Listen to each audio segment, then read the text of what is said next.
በስመ አብ ወወልድ ወመንፈስ ቅዱስ አሐዱ አምላክ አሜን። ስብሐት ለዘአብርሃም እስከ ዛቲ ሰዓት። ዕለቱን ጊዜውን ሰዓቱን ባርኮ ቀድሶ በሰላምና በጤና በሕይወት ጠብቆ በቃል ኪዳኑ ታቦት ፊት በቅዱሱ አደባባይ ያሰባሰበን የቅዱሳን አባቶቻችን የእኛም አምላክ ስሙ የተመሰገነ ይሁንልን።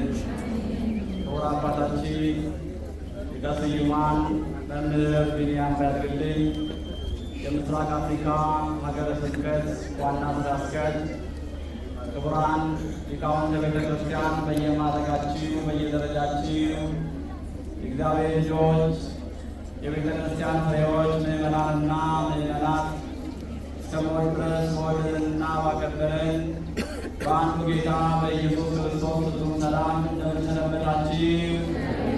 እንደምን አደራችሁ? እንደምን አረፈዳችሁ? አሜን። የቅዱሳን አባቶቻችን አምላክ ጌታ እግዚአብሔር ስለማይነገር ስጦታው ክብርና ምስጋና ለስም አጠራሩ ይሁንልን። ጉባኤውን የሚያወቀው ሰው እግዚአብሔር መንፈስ ቅዱስ በልማድ ሳይሆን በእምነት የምንሰማበትን የልቡናችንን ጆሮ ይክፈትልን። አምላክ ቅዱሳን ሁላችንንም የልቦናችንን ጆሮ ከፍቶ ያስተምረን ቅዱስ ፈቃዱ ይሆንልን። ባለችን ጥቂት ጊዜ የምንማማርበት የትምህርታችን መነሻ ርዕስ አድርገን የምንነሳው በመገረፉ ቁስል ተፈውሳችኋል በሚል ኃይለ ቃል መነሻነት ይሆናል። አንደኛ ጴጥሮስ ምዕራፍ 2 ቁጥር 24 ላይ የምናገኘው ኃይለ ቃል ነው። በመገረፉ ቁስል ተፈውሳችኋል። አንደኛ ጴጥሮስ ምዕራፍ 2 ቁጥር 24 ላይ የምናገኘው ኃይለ ቃል ነው። ፀሐዩ ኢየሱስ ክርስቶስን ያየነባት ሰማይ እማምላክ ወላዲተ አምላክ ስለ ሁላችንም በልጇ ፊት ትቁምልን። በመገረፉ ቁስል ተፈውሳችኋል። ይህንን ቃል ሊቀ ሐዋርያት ቅዱስ ጴጥሮስ የተናገረው ኃይለ ቃል ነው። ቅዱስ ጴጥሮስ በርካታ ክርስቲያኖች በእስጢፋኖስ ሞት በእስጢፋኖስ ግድያ ሸሽተው በአሕዛብ አገር ተበትነው ይኖሩ ነበርና ለእነሱ እየጻፈ በመልእክት ያስተምራቸው ነበረ። ይህንንም ያነሳነውን ኃይለ ቃል ለእነርሱ የላከላቸው መልእክት ነው።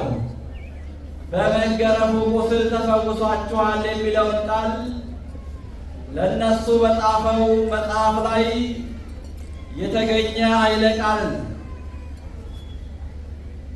ጥንተ ፍጥረት የተባለው የመጀመሪያው ሰው አዳም እግዚአብሔር የሰጠውን ትእዛዝ ባፈረሰ ጊዜ ሞት ወደ ዓለም ገባ፣ መከራ ወደ ዓለም ገባ። የብሉይ ኪዳኑ መጽሐፍ እንደሚነግረን እንደሚያስተምረን ይህ ሰው እግዚአብሔር በመልኩ የፈጠረው ሰው ነው። ይህ ሰው እግዚአብሔር ያከበረው ሰው ነው። በጸጋ አክብሮ ልብሱን ብርሃን አድርጎ በከፍታ ያኖረው ሰው ነው። መኖሪያውንም ስፍራውንም በገነት አድርጎ አክብሮ የፍጥረት ሁሉ ራስ አድርጎ የሾመው ሰው ነው። ነገር ግን ለእግዚአብሔር ትእዛዝ የእግዚአብሔርን ትእዛዝ ባላከበረ ጊዜ ከክብሩ ተዋረደ፣ ትውልዱንም አዋረደ። የእግዚአብሔር ልጆች አለመታዘዝ የሚያመጣብን መከራ ነው። በረከትን አይደለም መከራን የሚጠራብን። ትእዛዝ በዛ ዘመን ብቻ አይደለም ያለው የነበረው፣ ዛሬም 10ቱ ትእዛዛት አሉ። 6ቱ ቃላተ ወንጌል አሉ። ዛሬም አትግደል አለ፣ አትንካ አለ፣ አታመንዝር አለ፣ ዛሬም ትእዛዝ አለ። ትእዛዝ ካፈረስን ተጠያቂነት አለ። እግዚአብሔር ልጆች ትእዛዙን ካላከበርን እግዚአብሔር አያከብረንም። ትእዛዙን ካልጠበቅን እግዚአብሔር አይጠብቀንም። ትእዛዙን ስናከብር በበረከቱ ይጎበኘናል፣ አክብሮ ያኖረናል፣ በጥላው ስር ያሳርፈናል። ልጆቼ ኑ እረፉ ይለናል። እግዚአብሔር አምላክ ሁላችንም እንደ ቃሉ ታዘን እንድንኖር እግዚአብሔር ያድለን ያግዘን። አዳም ትእዛዝ ባፈረሰ ጊዜ ሞት በአንድ ሰው በአንዱ አዳም ወደ ዓለም ገባ ነው የሚለው። ከዚህ በኋላ ለ5500 ዘመን በሰው ልጆች ሁሉ በፍጥረታት በአጠቃላይ መከራ ነው፣ ጨለማ ነው። ያ ብርሃን ተገፎ ወድቋል። ፍጥረት ሁሉ በሐዘን ውስጥ ነው የኖረው። ያንን ሐዘን ግን ወደ ሕይወት የቀየረው ወደ ደስታ የቀየረው የእግዚአብሔር ልጅ እግዚአብሔር ወልደ አምላክ ወልደ ማርያም ኢየሱስ ክርስቶስ ነው። ስሙ የተመሰገነ ይሁን። ሐዋርያው ቅዱስ ጳውሎስ በገላትያ መልእክቱ ምዕራፍ 5 ቁጥር 1 ላይ በነፃነት እንድንኖር ክርስቶስ ነፃነት አወጣን አለ። እንግዲህ ጸንታችሁ ቁሙ፣ ዳግመኛም በባርነት ቀንበር አትያዙ አለ። ያ የባርነት ቀንበር ክርስቶስ በመስቀል ላይ ውሎ ሰብሮልናል። ያ ድካማችን ተወግዶልናል። እሱ ደክሞልን እሱ ሞቶልን ወደ ሕይወት ተቀይሮልናል። ወድቆ አንስቶናል። አዝኖ አስደስቶናል። አንብቶ መከራን ተቀብሎ ከመከራ ነፃ እንድንሆን አድርጎናል። ስለዚህ መዳናችሁን ፈጽሞ ይለናል መጽሐፍ። እንደ ዳነ ሰው ኑሮ ነው ዛሬ የምንጠየቀው። ትላንትና በነበረው በአዳም ኃጢአት አይደለም የምንጠየቀው። በ40 በ80 ቀን ልጅነትን አግኝተናል። ያ ቀንበር ተወግዶልናል። ዛሬ ግን እንደ ዳነ ሰው ኑሩ። ኃጢአትን አትስሩ፣ በደልን አትስሩ።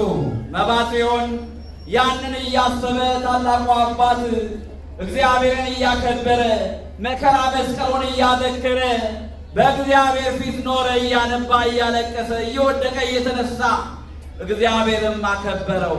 በቃል ኪዳኑ ትውልድ ሁሉ እንደሚምርለት ቃል ገባለት።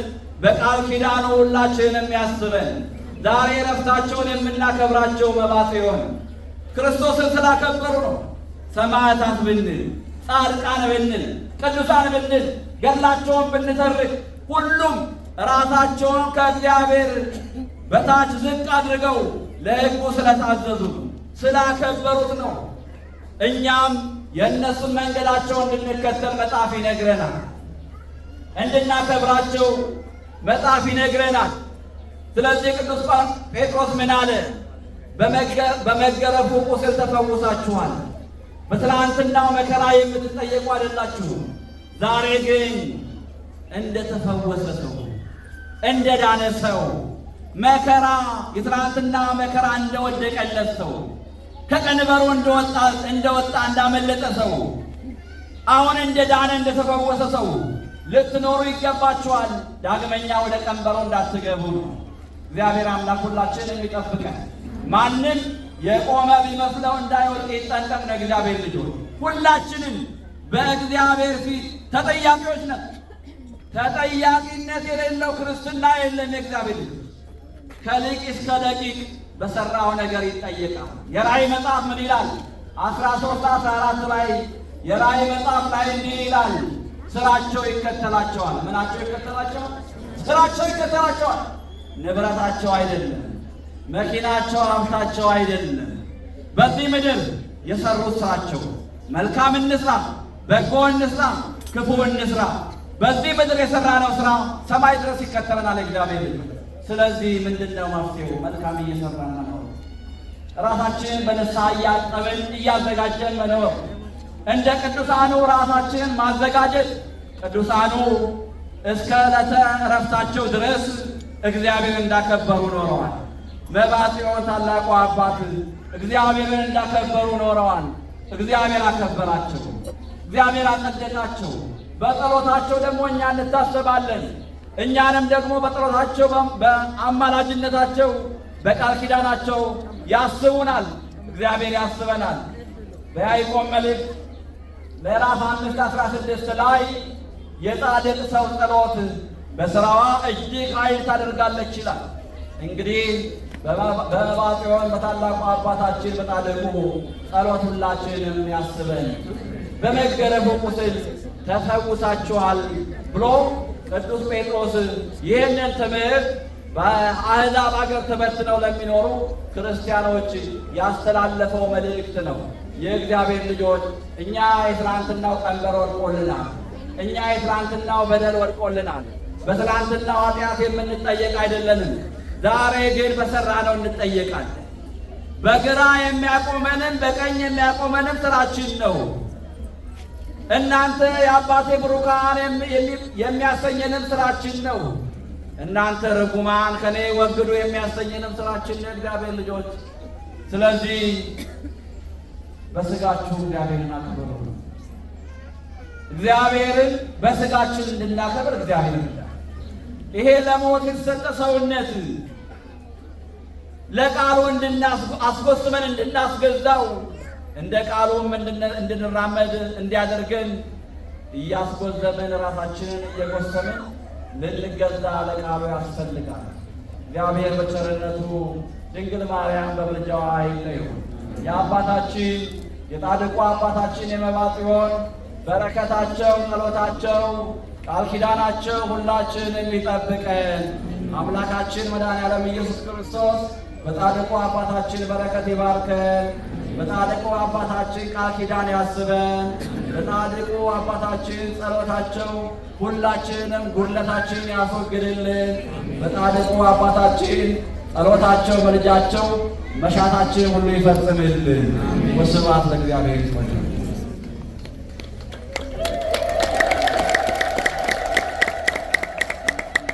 ያስተማረን የአባቶቻችን አምላክ ልዑለ ባሕርይ አምላካችን ቅዱስ እግዚአብሔር ክብርና ምስጋና ለስሙ ይሁንልን። ክቡር አባታችን በትናንትናውም በዛሬው ሌሊቱም በቅዳሴው አሁን ደግሞ በአውደ ምሕረቱ ቆመው ለዕለቱ የሚገባውን አእምሮአችን የሚያድስልንን የቆምንበትና የተሰባሰብንበትን ምክንያት የሚገልጥ የእግዚአብሔር ቃል አስተምሮናልና ለአባታችን ቃለ ሕይወትን ያሰማልን፣ ቃለ ሕይወትን ያሰማልን። ረጅም ወራት ሰፊ ዘመናትን ይስጥልን። ቃለ ሕይወት ይስማዕልና፣ ቃለ ሕይወት ይስማዕልና። ክብርን ምስጋናና አምላኽና ይሁን። እሕሰረቢለ